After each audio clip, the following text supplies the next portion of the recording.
I used to hate my 2-hour commute, but then I found a way to make it the most productive and surprisingly calming part of my day. Now I actually look forward to it. Think that sounds impossible? Watch on.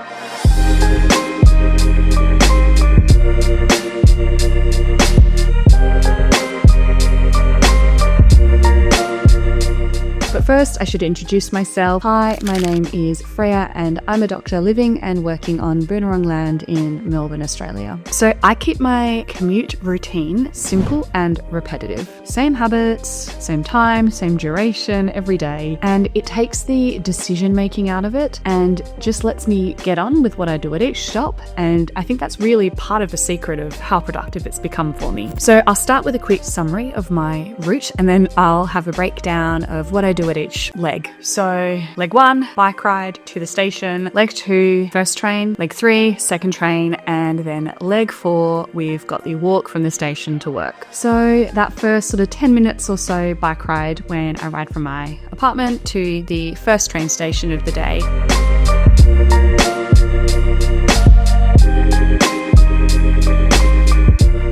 And this is what I do in silence. So no music, no podcasts, just me and my thoughts. And it turns out that silence really is a superpower. A 2006 study that was actually trying to look into the most relaxing type of music found that actually the 2-minute gap of silence in between each selection that they had of different music types was actually what participants found the most relaxing. Not only does the silence, or I guess less stimulation than listening to a podcast and music, I live in the city, it's not going to be silent, but that period of reduced stimulation really helps me manage my stress levels at the start and the end of my day. And it also gives me space for creativity. So this portion, my commute in general, but this portion in particular is where I have the vast majority of my YouTube episode ideas. Okay, leg 2 is the train ride number 1.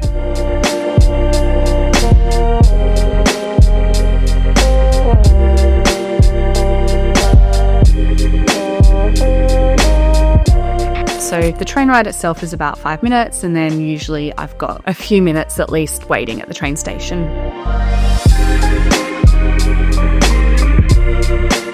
And this is where I do my breath work for the day. So I've spoken about the Calm app before and how much I love it, and the little 2-minute guided breathwork exercises that you can do. And that's what I do in this part of my commute. So either at the station or once I'm on the train, I'll do usually the box breathing exercise, and you breathe in for 4, hold for 4, breathe out for 4,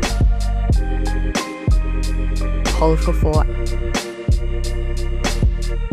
and then repeat that for 2 minutes. And if I've just missed the train, so I've got a bit longer at the station and do it at the station, I might then repeat it on the train as well, and I'll end up doing 4 or 6 minutes of breath work. And I've been trying to create a mindfulness habit for years, and I've never been able to stick to it until I introduced it into my commute routine. And I think linking it into something that I was already doing is what made it so easy to stick to. Let me know in the comments if you've also found it really hard to implement a mindfulness routine, and whether you might want to try putting it into your commute routine. So leg 3 is the longer train journey. This one's about 25 minutes or so. And this is when the real work happens. So it's where I get the bulk of my YouTube scripting or thumbnail creating, or if I'm doing a presentation for work, it's when I do a lot of that. So a lot of the time I'll get my laptop out, I'll hotspot myself, and I'll do some work for 25 minutes.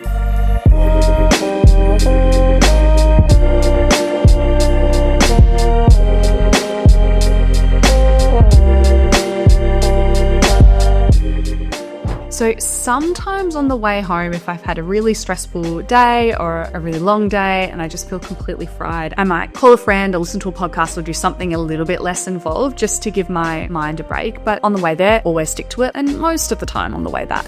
And speaking of preparing YouTube videos, I'm hopeful that if you're still watching, you've found this video interesting. So if you want to see any future videos I do about productivity or optimizing your lifestyle, that kind of thing, then hit subscribe. And then leg 4, on the way there, leg 1, the way back, whatever, is the walk from the train station to the hospital where I work.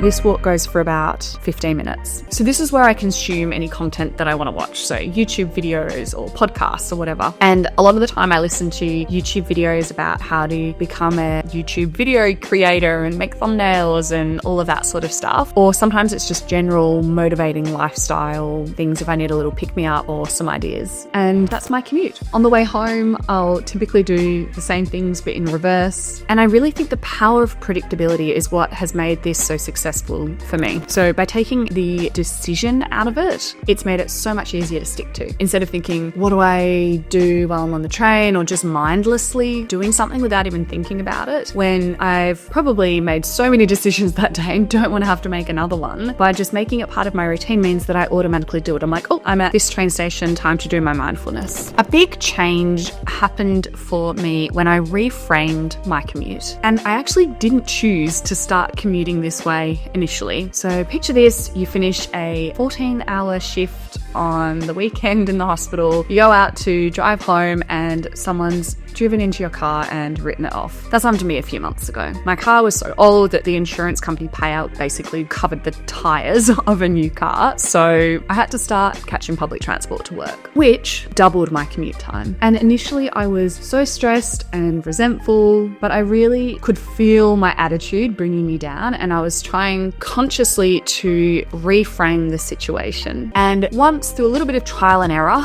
I worked out a commute that worked for me, and I kind of finalized my current route and what I did on each portion. It actually wasn't that hard to see the benefits. Now, instead of dreading those 2 hours, it's actually one of the highlights of my day. And I genuinely am sad when I don't get to do my commute.